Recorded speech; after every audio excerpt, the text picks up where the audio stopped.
I'm Matt Dwyer. This might help. I am not a doctor. This might help. I'm not a professional. Let's have fun. This honestly is a good time. Honestly, I got no idea what I'm doing. What's going on, Corey? I'm Matt Dwyer. This might help. The podcast. Hey, welcome to This Might Help with Matt Dwyer, an advice podcast, because why the fuck not? Anyone can do this shit. Thanks for all the great reviews and the nice words and the calls. And shout out to all the mighties. Today, I have one of my oldest friends on, and I'm glad to have him. And it's actually, I was thinking about it as I was plugging in this laptop to record and connect. Matt Dwyer is here, one of my oldest friends, and you're a perfect guest because why would anyone ask either one of us for advice? But then again, we came this far. We made it this far. You've known me at my messiest, my absolute messiest, and that's putting it in a very kind words. Same, both ends, you know?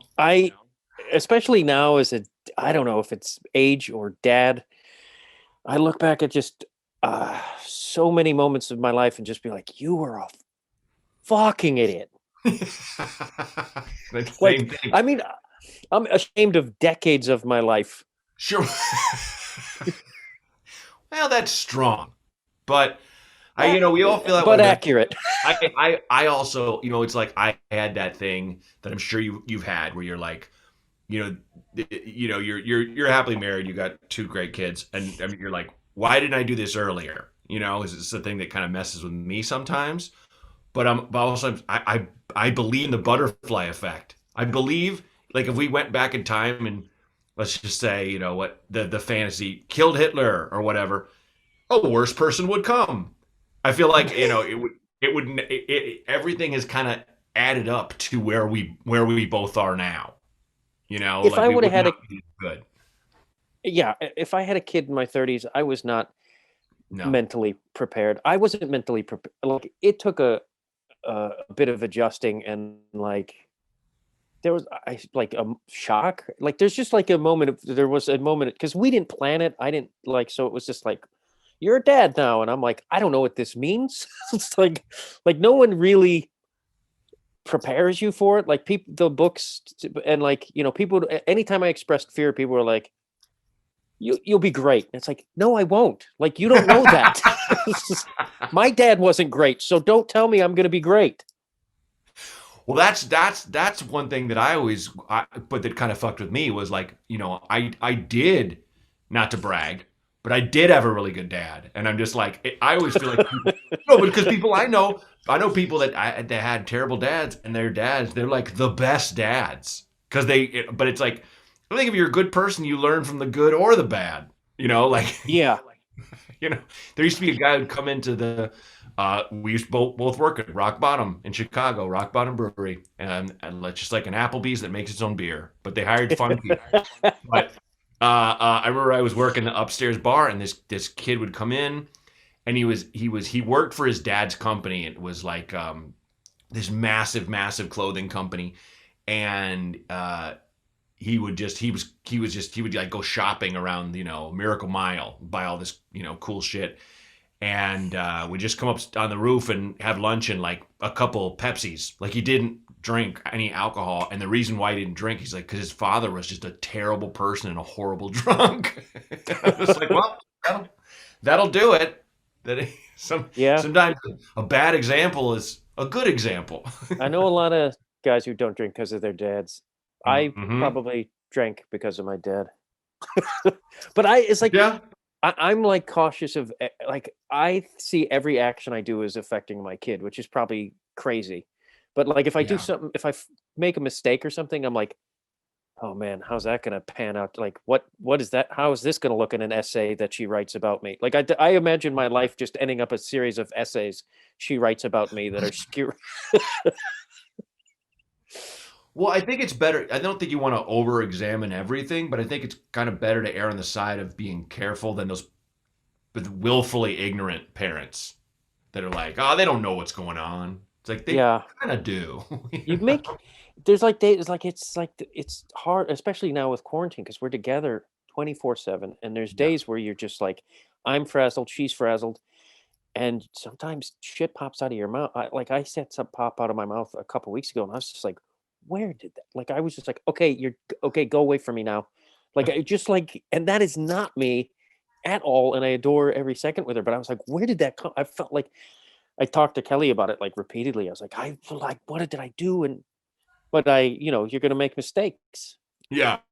But like I apologize. Like I immediately caught it and went and talked to her. I was like, hey, sorry. And like all that I think goes a long way. I hope Sure, so. of course it does. But we're all fucking stumbling down the stairs to where to the end, and like trying to teach the kids along the way. It's like, I mean, your my our pregnancy was planned.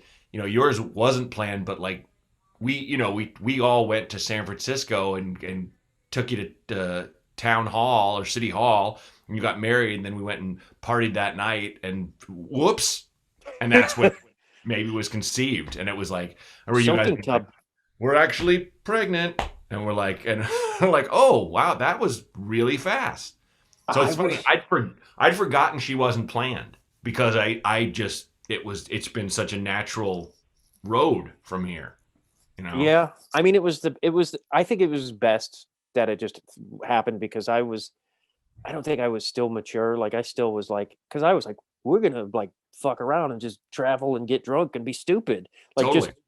you're my best friend to drink with. Like, and so I think we were talking about it, but if I think it would have, I was like terrified. I was, Yeah. and it's like you can't say that. Like you people are like, Yes. like you just can't say it. But it's like I'm terrified because there's Mhm. no, especially in our culture, there's no mourning of the past you or like this ritual of like now you're a Sure. man and you're a dad and that all that bullshit you used to do is dead. Mhm. It's like Yeah. you're Yeah. just like, oh, I'm responsible for somebody and I barely took care of myself for decades. This is going to sound stupid, but the pandemic was perfect for having a baby because, you know, I mean, well, you're second, wasn't it? Like, did it feel easier because you were there all the time, Yeah, or well, was it hard? I was working from home a lot when I like the first year or two, I was with maybe a lot. And I actually said to Kelly the other day, I'm like, I'm so like not grateful for the pandemic, but I'm like, this is great that I get to spend so much time with both Yeah. of my daughters, which a lot of dads don't get because Hmm. we gotta go win the bacon or whatever that saying is. You do, and you actually have to win it. You have to go bet Yep. and You have to fight in gamble. alleyways. It's the only way for a man or a father to earn money is gamble. We both agree on Yeah, that. and bare knuckle boxing in alleys. Those are the only ways. That's what I've been doing. Do you think that's going to be the new generation of Fox talking heads, where it's like it used to be just like, now us real Americans, and it would be something at least predicated on something real, where it's just like, something like fast food workers don't deserve any money, they should get out of those jobs, like kind of bullshit. But it's like, I see where you're going, where you're going. It's not, the ideal, and someone shouldn't want to stay in that job their whole life, but that blah blah blah. But then the new generation is going to be like, look, we all know men don't earn money, we win it. Gambling. If you if you don't gamble and win, you're a loser, and everyone knows that. If someone's not bleeding by your hand, you did not earn that money. Bare knuckle boxing and gambling is how a man earns money for his family if he's a man. Oh, that's cool. It looks like you reached off into the wall and took Yeah, I that know. out. Verp. I gotta get one of those. Whoa. Yeah. But it's super fucking windy where you are right now? And where your Yeah, it's house? terrible. And like I had to do nose spray, otherwise I'd be sniffling like a floor worker at the Board of Trade. Was that a clear enough Coke joke? I'm not sure. I caught it. But Sal! like it's like crazy. Like plants are blowing off our thing outside. Well, they closed the vaccination lot at Disneyland because of the wind. Because Really? they were afraid of the tents. They closed it because the Oh wind yeah. until tomorrow. So like part of me was kind of like, wait, what? like when you think like it'd be like if they were closing testing or something. It's like, what are all the scientists going to blow away? I don't understand. Then you It doesn't make remember it's sense. a giant parking lot. But in Chicago, like it would get insanely windy, and I'm like, we didn't shut anything down, did we? No, Maybe we did. this dogs and That's small because children would just blow away. God's you will. had to be tough Yeah. to grow. Kyle's living in Calcanane, for those listening. He's in Beaverton right now outside of Portland, and it's just chilly and cold and shitty and rainy. And he's like, I forgot how fucking depressing it is around here around this time. He's like, I'm realizing in Chicago, he's like, I definitely had seasonal depression. And Oh yeah, me too. I wasn't, in touch with myself enough to be honest about that. There's no point in my 20s where I would describe myself as depressed, though I was. I was always hungover, so it's like I probably didn't know what the difference was. I was like, Sure. Hey, same. But at the same time, when you're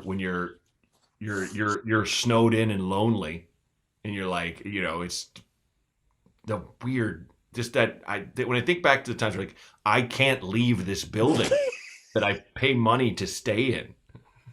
I once, like, this is when I knew I needed to get out of Chicago. It was like, I did a 2-week gig in Florida, and like as my flight descended back into like O'Hare, and the gray rose, and I just felt my mood just plummet, like as we just, and I was like, I got to get the fuck out of here.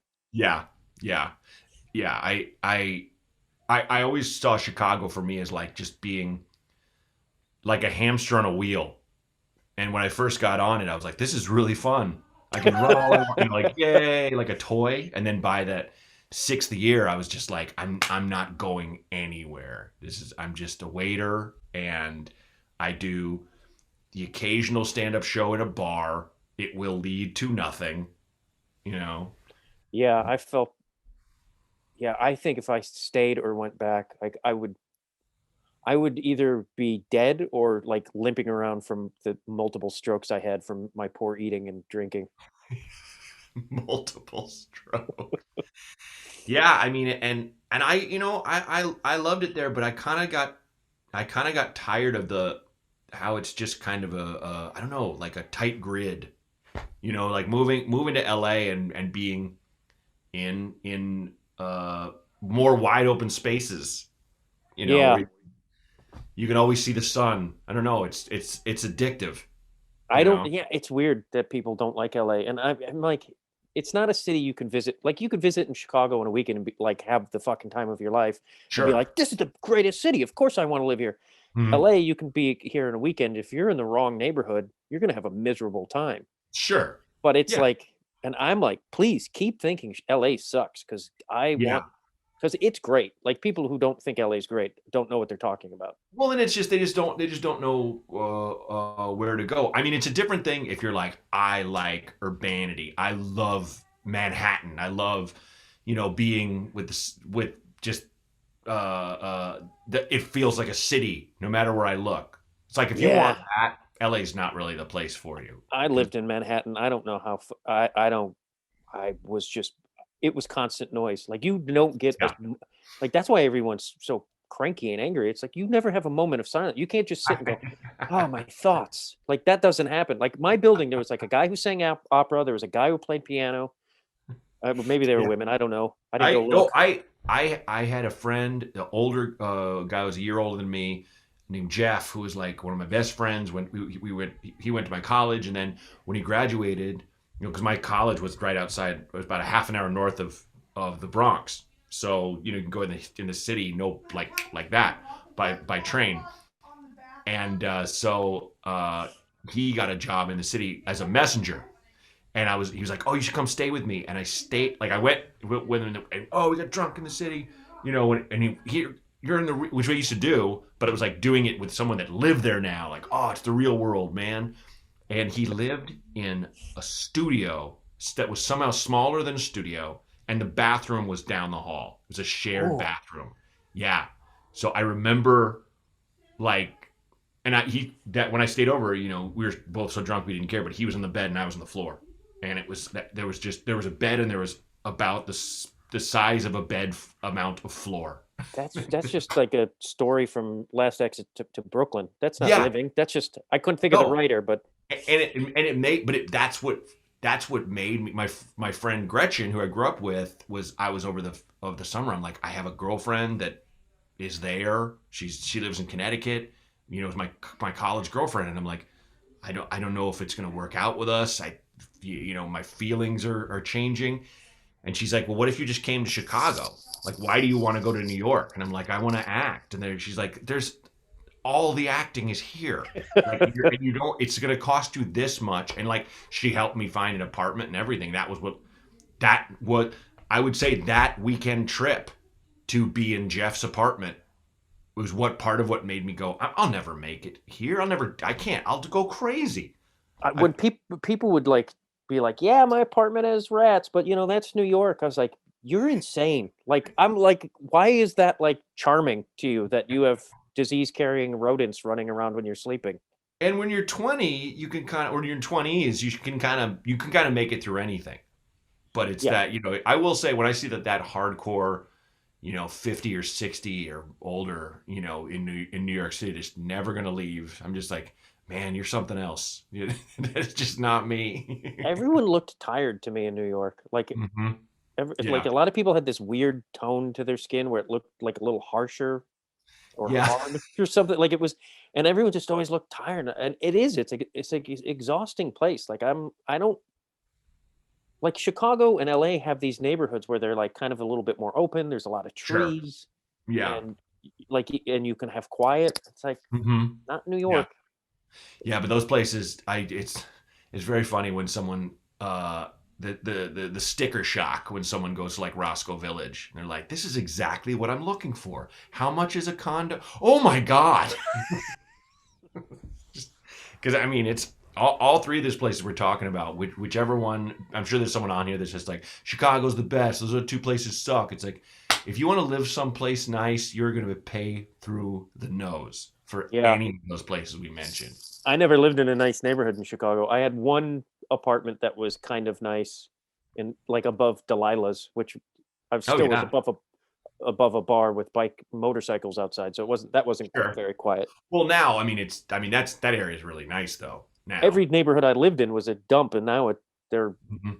Wicker Park. I couldn't afford Wicker Park. Oh, but Wicker Park is where I lived when I first moved there, and Jesus God, I think 1996, end of '96, Oh fuck! and I was living in Wicker Park in '96. That's so crazy. yeah, and then but we were on Huron Street, and Bucktown, Wicker Park, whatever, same deal. But I remember there was a fucking like gang that would just be down the street. That like me and Brian McKee, who moved there together, we'd come out of our apartment and walk through the snow, and there'd be like 30 of them at the corner, and they just stare at us. They like never said anything, but they would all just get quiet and just mad dog us, just look at us so angrily. It was like, what are we doing here? Oh, I would cut through because I lived behind the Hollywood Grill for a while on Pierce, and I'd cut Oh through yeah. the alley to get the North Avenue bus, and every time there was bullet shells and syringes, but I was like 24, so I was like, this is cool, right? Right? It's so edgy. She go. I'm a Jim Carroll book. But I also paid 150, which is just insane to me. Yeah, I think my half was something like 400 or something like that. Which even back then I was like, this is so much money. Chicago rent has ruined me to this day. Oh yeah. 30 years later, I'm still like, what? Yeah. How much? $2,000? Come You're on. insane. Yeah.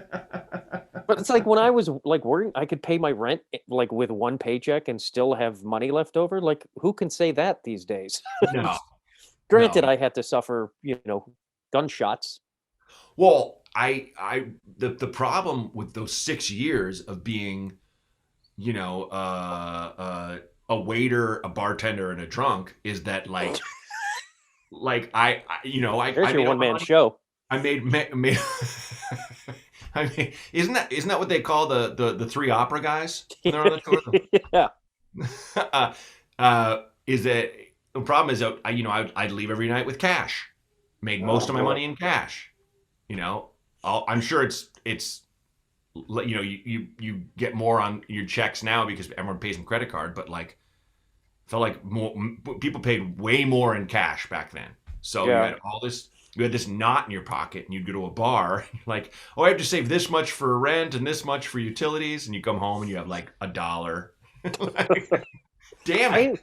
I worked at Burton Place and they paid us cash. So there was like all my whole life was just cash. And there was one night I was 21. I made $600 after tipping out.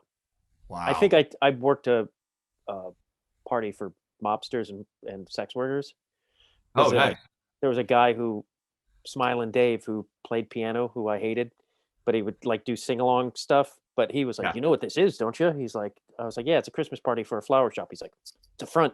It's all call girls and they're Johns or whatever.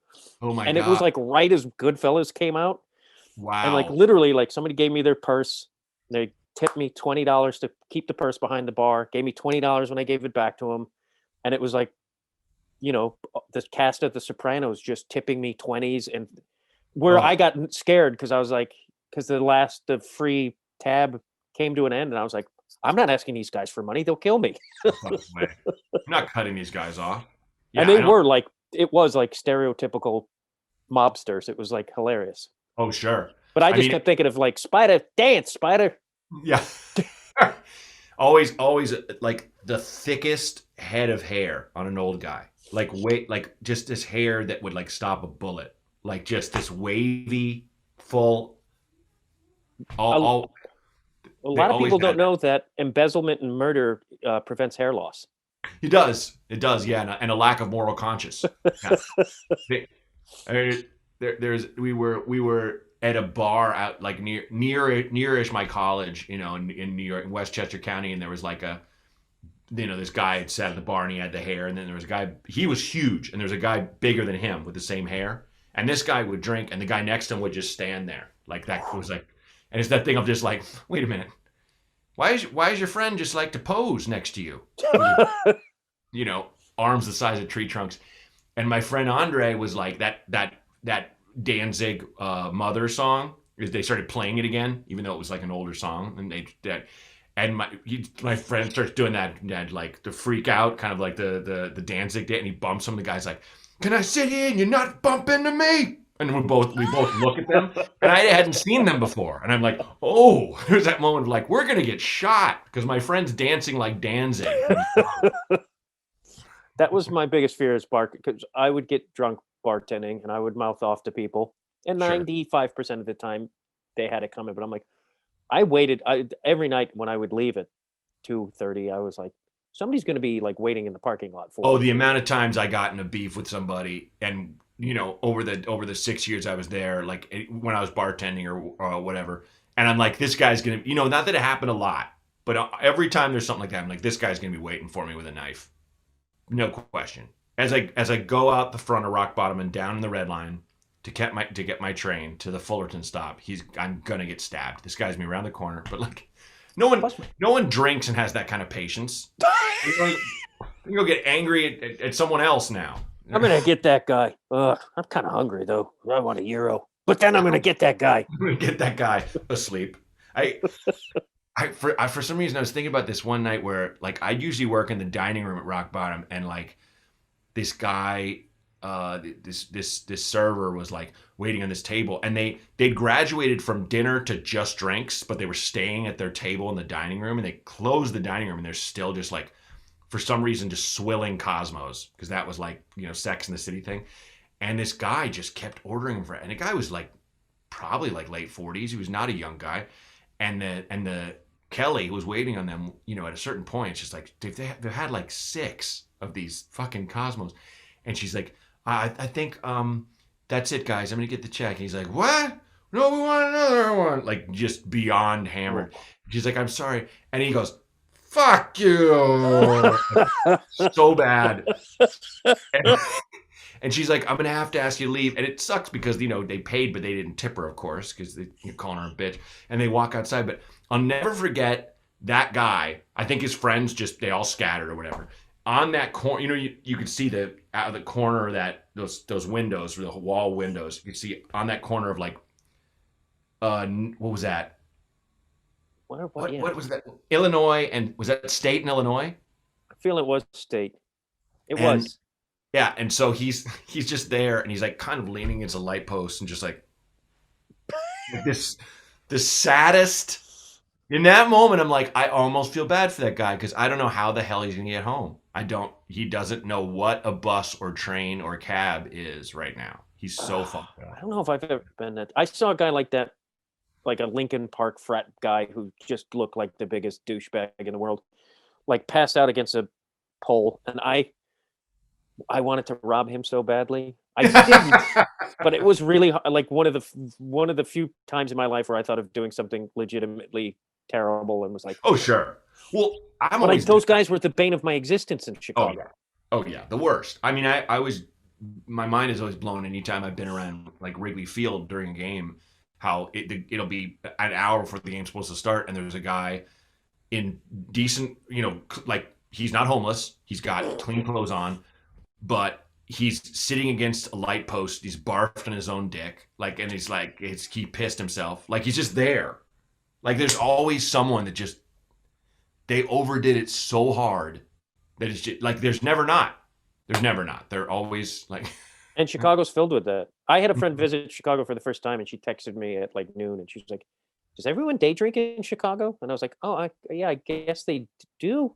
Yep. Like, but you go to lunch there, and people are drinking. Yes, absolutely. As it should be. As it should be, and they're gambling and fighting with their fists like man do. Okay, so do you get asked? And I would never ask your advice, but do you get No, I do. We, we're not going too deep, but Dwyer and I go way back, and in fact, hang out when we can because our families are a pod basically. Yeah, we don't really see anybody else, so it's been you and Kelly have been a lifesaver. But do you get people that ask you advice? People, yeah, it's weird. I mean, like now I feel like I'm the older guy with kids, and like Sure. I'm not the waking up with a leg full of bruises that I don't recall how I got them so which actually happened. Just like a big bruise on my right leg. I was like, have no idea. There's like an anagram that someone said on a reality show I was watching that was like it was something that stands for like injury of unknown origin or something like or drunken injury of unknown, and it called it that, like how you call a driving under the influence of Dewey, like it was like that where it's just like, oh, you got one of those. I've had so many of those, like just yeah. Waking up with blood is like when you cut yourself and you're like, how the fuck did that happen? One, but that's how what's his name died, the actor. Hit his head. Can't think of his name. He's from Sunset Boulevard. I'm flaking on his name. Oh yeah, you told me. He bopped his head and went. He was like, "I'm gonna go to bed." He's like, "Good luck." Just bled out. Yeah, because he. Oh God. Jesus. But people have always asked me advice, which I always thought was weird because there was nothing in my life that pointed to, or maybe they're like, "I'm gonna see what he says, and I'm gonna do the opposite." Well, I asked people on the show and I've gotten some funny, and like some people are like, oh, I think they do because they know I'm maybe too nice and I'm going to tell them what they need to hear, So it's like, someone asking you and you're a bad example is not, Yeah, I feel like I've been through enough. Sure. I've been through a lot of shit, so I think I have perspective. It's easier to see somebody else's life too than your own. Mm-hmm. Oh yeah, outside looking in for sure. Yeah, and I mean that's the fun thing about this show is like we're gonna listen to 3 calls. We don't know what's gonna come on here, and it's when you hear it more often than not, I'm like, I know what that's like, or there are ones I'm like, or I know what I should do in that situation if it happened to me. So the easy thing is we never have to deal with the problem. Okay. Is that's not a good sign anymore? Oh, I forgot. Yeah, that's I know. White supremacy. Really ruined a lot of childhood characters. Because wasn't there like some cartoon guy who would do that? Well, everyone said okay. It was like okay, but then those bastards took it. Anyway, let's roll the first call, and I'm not saying white power. No. Yes. I'm saying, okay. Hey Matt, this is Nick. Might yeah, sorry. I actually called into your show when you were still doing advice from a dipshit, and I'm the guy Thanks. who called in and asked about what I'm supposed to do with a fear of hell. And Oh yeah. I think it's been 2 years since that call. I was actually just about to listen to that episode again when I discovered that you're not doing that show anymore, and now you're doing this one. But I was going to listen to it again because I'm still dealing with that. So from what I remember, you were talking about how it's an issue that you've dealt with yourself. I believe, I could be mistaken. But anyway, I was just wondering, what was the first kind of step you took in evolving your beliefs? Mine are in a state of evolving right now, and I'm looking for answers kind of wherever they're coming from.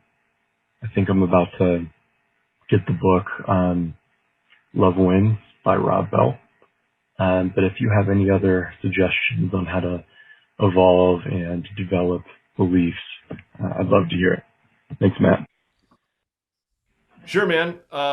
It's funny how it sounds like he's kind of echoing, and it sounds eerie, and I just want to let you know I'm here, and we're waiting for you. Your name.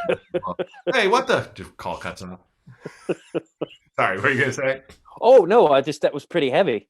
Yeah, I didn't expect. I guess fear of hell. I guess I used to have. I was a kid because I was like, it was just that shit was ingrained in my head, and it took a long time to shake that. It was tough for me too because I went to church, and it was like a kid when you're a kid, when you learn of something that you're like, but this is real, and God made it real, and you believe in all the other stuff, but that's the hardest thing to wrap, and that's the one you can't stop thinking about. Like, what a terrible thing. I think. Okay, to answer your question, it's a human construct. First off, it was something that we made up to keep each other in line. I refer you to Patton Oswalt's Sky Cake joke. Google Sky Cake. Listen to that joke. It's brilliant. And also, if you believe in a loving God, why would a loving God say, I can't think of anything that is worth someone burning for all eternity? We could argue, Hitler or a rapist or any of this stuff, but it just doesn't make any sense. Also, I believe I said it in the Bible, even that there's no the place of eternal fire that the firebrand evangelists are always talking about. That's where God supposedly threw the angels after they rebelled against him in support of Lucifer in the war in heaven. There's no mention that we go there. None. So you can just throw that right out the window. There's all kind. I mean, the Bible contradicts itself all the time. So you got to think of it as a construct and think about what's realistic and what. I extrapolate that. I also don't think if you saw a ghost, it would be wearing the clothes that they died in. Like, what the fuck? Ghosts have your outfit has a spiritual essence. What if you die in your underwear and you have this big piss stain that's forever on you, and that's you in heaven walking around? It's not heaven doesn't make a lot of sense. Hell doesn't make a lot of sense. I think you're just energy, and you go to energy. Energy never dies. It just changes. So your energy just goes to something else. That's my belief. But the antiquated idea of you go to hell if you do bad things, I mean, I don't know. It's just I think you spending your time being afraid of it doesn't do anything for you. And I think you just have to keep your imagination in check, because I did when I was a kid. That's what the point I had to reach. Where I was like, wait a minute, this is bullshit. This doesn't make any sense. This is just something to keep me in line. Yeah.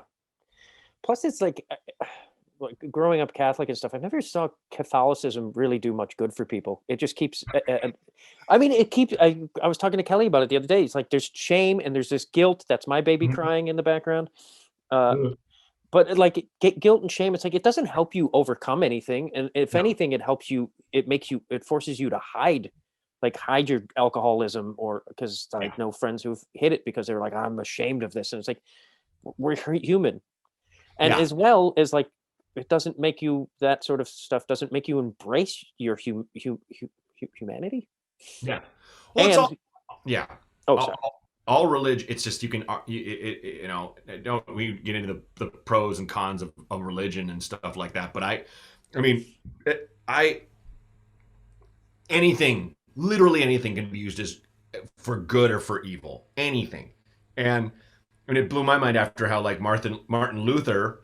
Not Martin Luther King Jr. for those listening. Martin Luther, who created the Protestant Reformation, who nailed, that, I forget what the document was called, but it was just basically on the door of the church, he nailed a thing up that said, God speaks to all of us. Like, you are not the only, vessel, which was incredible and, a incredibly ballsy thing to do and stuff. But as much as that's awesome, after that, there started to come guys would come along and be like, he's right. God does speak to me.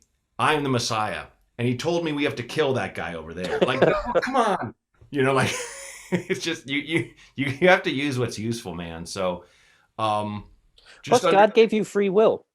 God gave you free will. So to punish you for something he gave you, I mean, it never made sense to me. And like, so true. He tells you what, you could choose this life or that life. And it's like, well, you gave me this option, so you can't. Yeah. Why would you be? And what prison sentence would equate eternity? Like what in what we live to maybe 80, 90 years if we're lucky. And then there's someone that's been in hell for 1,000,000 years now. Yeah. Still getting the hot poker up his ass. I mean, isn't he used to it by now? I think maybe he's adjusted. Yeah, you get used to that. It's just, did you ever read that Jack Handy of essay, My First Day in Hell? I think it was Jack Handy. Oh fuck, it's so funny because he's like I'm in a boat and there's a man next to me and everything's on fire and we're just drifting across this river of fire, and I say, is this hell? And he doesn't answer me, and I go, no, but is it? And he just burst into tears. I don't know, like he's just matter of fact the whole time. He's like, and then at one point these demons grabbed me and pulled me into a cave. They did horrible things to me. It was like even more than ow, this hurts. It was, wow, how'd they think of that? Oh, that's amazing. It's so dark. And he finally finds Satan, and he's just like a little nebbishy little accountant guy that's just like, what are you bothering me? What do you want? Like, you want to leave? Yeah, I know, but listen, it's anyway. So yeah, caller, look up My First Day in Hell, and it's funny, and hopefully it'll make you realize that the whole concept is fucking absurd. Okay, hope that helps. Let's roll the second caller. Hey Matt, hi, how's it going? This is Roger. I want to call you because I'm having a problem. It's kind of a weird problem. My brother's in the Marine Corps, and he had this ham radio, like it's just a little handheld, like ham radio, and for whatever reason, it ended up in my possession. He doesn't have it; it's mine. And I've been messing around on it. I think you're supposed to have a license for these things, but I was kind of messing around on it, like talking to people and stuff. And then like one day this guy shows up to my door, like this 60-year-old guy, and just completely like chewing me out. I guess apparently he said he triangulated my position, figured out like where I was and came in, told me, I'm going to be in a lot of trouble, blah, blah, blah, blah, blah. The guy laughed. I haven't talked on anything, but these guys are gang stalking me. I mean, there's like 3 main guys. And I think there's more of them. It's so weird. It's like, I show up like at the car wash and stuff, and this guy's like staring at me, and he kind of seems like one of these people. And I don't know if I'm going crazy. I don't know if these guys, like, what they want from me. I can't really call the cops because I don't think that they're really breaking any laws, and I don't even know who they are or, how to report them. So yeah, I don't know. I'd like to know, what you think, and I really appreciate it. And thanks a lot, buddy. Well, I think we could get Russell Crowe to option this for starters. For sure. Jesus. That's it's funny. When I was a kid, we would screw around with my friend's ham radio, and I was like elementary school, and I would call people a dick or whatever, and my friend was like, "No, man, you can't do that." And I didn't know they could like track you down. Well, I didn't know you couldn't have a ham radio. I mean, what do you have to do to get a license for a ham radio? I didn't know that was. I didn't know there was a method of transmitting sound. I think you have to have a certain. Yeah. No. Like, I had never heard that. Me neither. So I mean, his story, Roger. Your story. First off, like, I mean, I'm just gonna treat it sincerely, but I feel like Dwyer. That's like one thing on this show is like people will just leave shit out. And I'm just like, I'm missing a huge, because he's like, the guy came to his door, was chewing him out, so he triangulated his location, and he's like laughing at me. I was like, wait, what? And then you don't hear anything more about what he said. And now he's got these 3 guys that are always on his tail or something. And I'm just like, are you carrying the ham radio wherever you go? Is that how they're finding your location? Or did they hack your phone? How is that? I don't know how they're finding you. It's just all, speculation on my part. I mean, I had a roommate. I don't know if this relates, but my roommate in Chicago thought that Ray Davies was following her around and had people following her around. Really? From the Kinks? From the Kinks. And holy shit. We would be walking down the street and she'd be like, see those, be like skate punks. She's like, they're with Ray. And she ended up having bipolar issues. Oh, okay. I don't know if that relates, but like because he said, I don't know if I'm going crazy, but I mean, maybe that's something. That is a big thing with it's a relatively common disorder where people start thinking they're being followed, and it's just someone, looking at you, and staring. I mean, it's kind of like anyone who's listening who's ever been way too stoned has had that feeling where they've been like, yes, all fucking looking at me. Why is that guy staring at me? And he's not. I remember being in a bar in Portland, like this big McMiniman's brew pub, and I'm like just sitting there with a beer, and I'm gonna meet a friend, and I'm looking out the window, and it was like I could see, I think it was a sunset or something. And I was just like just staring, just taking it in, and from the glare, I couldn't see this man that I was looking directly past his face.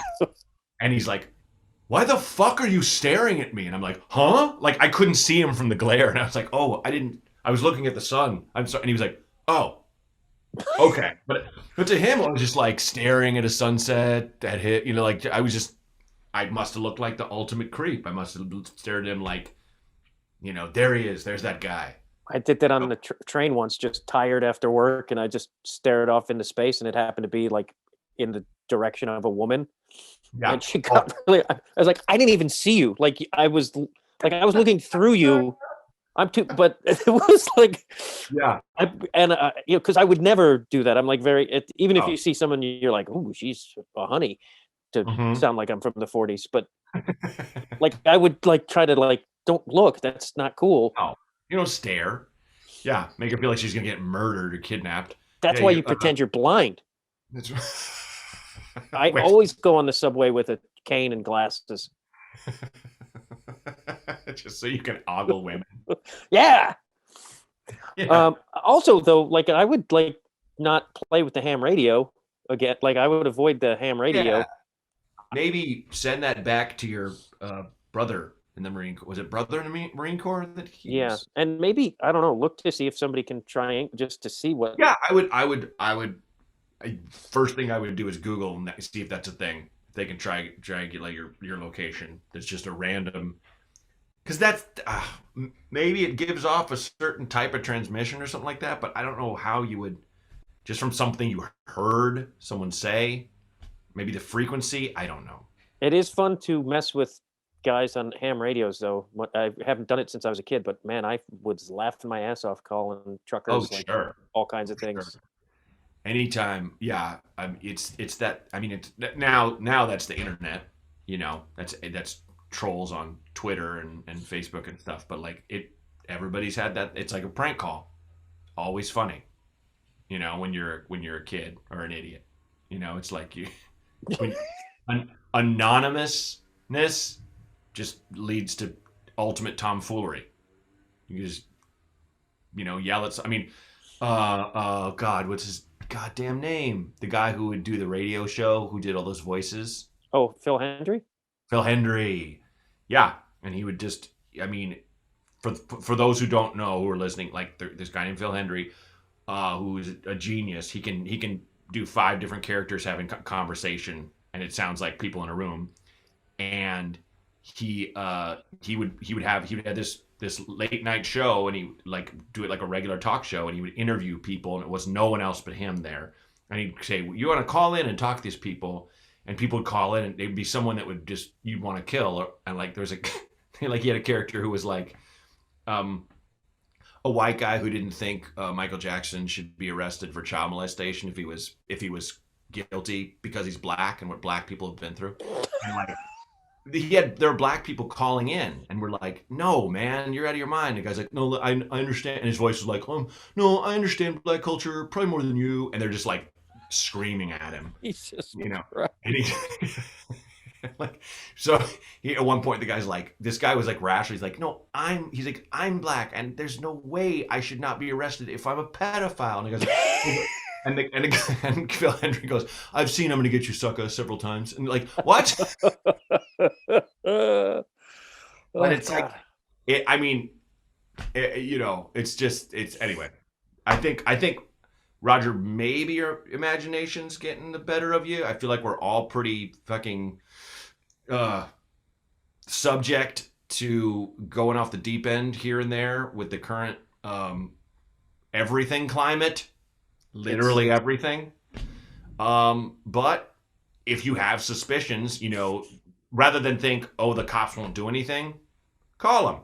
Doesn't hurt to report it, so at least someone is aware of it. I mean, I had that stalker when I was managing that building, and just that the cops knew, and they can tell you what you need to know if they come around again. Mm-hmm. Yeah, and get the guy's license plate. Like, he's obviously he's not like coming in on a parachute. Mm-hmm. And also make a T-shirt that says, "I got rid of the ham radio," and just wear that around for a couple days. I changed out my ham radio for a real ham. That's the shirt I'm going for. Wait, but aren't ham radios made of ham? That's right. Called that. Yeah. And the thing you speak into is pig's feet. You're talking into a pig foot. It's a hoof. All right. Hope that helps, man. Call back and let me know what's happening. I want to know. Yeah, I would love to hear the rest. But best of luck. All right. Ready for our last call, Dwyer? Yes. Okay. Here we go. Hey, Ding Donger and esteemed guest. This is Ethan from Long Beach, California. My question for you is that I really want to get a dog. I grew up with dogs. I love dogs so much. I think getting would help with like my anxiety and stuff. But I also want to make sure I'm being a responsible dog owner. Like, I want to be able to make sure I can like pay for its vet bills if something happens and all this kind of stuff. And I'm in college right now, just for context. I'm graduating in May. And I guess the answer is, like, is there ever a right time to take on like a long commitment and a financial commitment like a dog? Or do you just have to go for it? Anywho, have a wonderful day, and I hope you are staying safe, and I hope the world is amazingly good today. Bye. Thanks, Ethan. You take this one. This one. I have 2 dogs, and you can have both of them. No, they're Charlie. I got my dog Charlie 13 years ago, almost, and wow. I know it sounds corny, but I called him my little monk because like he was this tiny little sweet creature, and I was still this out of my mind lunatic who never had any responsibility. And like one day I flipped out and got angry at like the door not opening properly, and and I got so angry Charlie like cowered and was scared, and so it taught me to like how to take care of somebody and to like keep my emotions in check, and which I know this sounds weird, but I think that allowed me to learn how to be in a better space for a relationship with my partner, and made me less selfish. It's also a great way to get out of things like, oh, I got to go home and walk my dog. It's a great way to leave parties if you're not having fun. Yeah. But and then we ended up Kelly and I ended up getting a dog, and it's expensive. It can be like Charlie. No one ever told me you have to get your dog's teeth cleaned. So Charlie cost me $1,000 getting his teeth pulled out a couple months ago. Oh man. He had 13 teeth pulled. Oh. But it's like if I would have been taking care of that, Mm-hmm. it would, I probably would have just spent that but like for the most part, and unless they get something horrible, you don't spend that much money. Dog food, you can get a good bag of dog food at Costco is pretty affordable, and that goes a long way. Mm-hmm. And I don't know, man, it's good. It gets you out of the house. It gets you walking. My dogs, when I've been upset, they've come over and like they know you're upset, and they like snug with you. Yeah. And after watching the Richard Ramirez Night Stalker documentary, I'm glad I have a dog to bark at any fucking sound. God. But I legitimately was like, oh yeah, he wouldn't get nowhere near this place. That's funny. Yeah. Well, I mean, yeah, everything. When it made me think of when Henry in Chicago got a dog, and we were still wild hitting the bars and stuff. He'd be like, "Yeah, I gotta go. I gotta feed my dog." And it was just like, "Oh man!" I remember at the time being like, "What a bummer." I could go home and feed an animal, but it's like, I'm sure his health just increased exponentially. Not going to that next bar or whatever. Or what it was. It does. It kind of it limits you, but also expands you. And you're not as lonely. Like I would talk to Charlie like he was a person. I never like I just talked to him, and it was like I lived alone. It made me feel better, and it like he would sit there and listen, and he didn't know what I was saying. Right. Once he told me to kill the president, and I knew he was kidding. Okay, well that's good. He's a funny dog, telepathic, and can speak English. But like I when I've gone to donate, old blankets to like the dog shelter, there have been times where I've gone in just to look at the dogs, and it's that thing where you're like, oh man, I want to take one home, and it's people, it's an overly made fun of thing of like a rescue and who rescued who, and oh, you feel good about yourself for saving this dog, but it's like I feel like the two things kind of save each other. You definitely have this dog that you're sure rescuing, but at the same time, if like you're alone, you're kind of down in the dumps, you're gonna have this amazing companion for all this time. It helps with stress, and it's like you got to get out and walk 3 times a day, and you got to like do things with him. Like it's a good, like I used to, like in Chicago, he's in Long Beach, so that when I had a dog in Chicago, I loved my dog, but when it's like 30 below outside, you're like, fuck, I got to walk my dog. Like screw that. Gondelman's dog Busy wakes him up at like something like 3 or 4 in the morning, like every night, to walk the dog. And Josh actually I think he kind of digs it because he likes being out there when there's no one on the streets. Yeah. And he can walk around probably without a mask. There's no one on the streets. But like my baby does that sometimes. But like you don't care because it's your baby. Like you're tired and grumpy and shit. But like in the end, I mean, you're helping this dog. You didn't buy a robot that stands up and is like, I'm awake, talk to me. And this is a living thing, like people who have never had pets don't understand. I think like because when I didn't have pets, I'd be like, you're upset about your dog, okay, weirdo. But it's like my dog gets like hurt his paw on a walk, and I was like, oh my god, like it's of course. And it's like they become family. Like I could make myself cry thinking about Charlie dying. Because like he's 13 years old, and it's like he's probably doesn't have much time left on this planet, and it's like when he goes, I'm gonna be a mess because it's like he's been my buddy, and he's he sleeps. It's work. Like that is the thing, is like the early part of the having a dog and training him a little bit and getting him to poop outside. And if thankfully they never like ate shoes or any of that stuff. Yeah. But like once you get through that stuff, it's, there's bumps in the road with any relationship, but it's great. I will always have dogs as my. And like this guy, Ethan, like you love dogs. You really want a dog. I mean, I feel like it's a no-brainer to get a dog. Also because anytime I've been like on the fence about this is something I kind of want, but I'm scared of it. It's so much better when I do it or try it, even if it fails miserably. Like, what's the worst that's going to happen? The dog bites you all the time and you got to give it back. That's about it. And then there's no way that's going to happen. So, I say do it because you're young, you got energy, and like, even if you weren't and didn't, it'd be a good call, better than just being safe and being like, yeah, I just don't know. I might lose money down the line. Yeah. Go on a road I always say, cross that bridge when it's a bridge. You're expecting something that's not even on the horizon.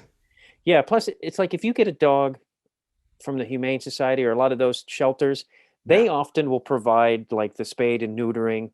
Yep. They'll come with their shots. A lot of times you could tell sometimes they're already housebroken.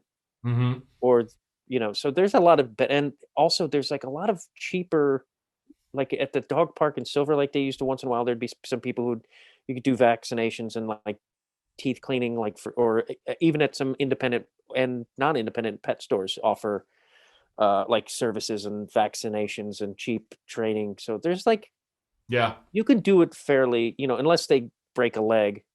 Don't take your dog to the dog park. That's my friend is a vet. And because Charlie got sick once and he had to spend a night in the hospital. Thank God I have a friend who's a vet, because that would have cost me. She let me pay it in installments. Otherwise, it would have killed me. But she's like, "Don't take it.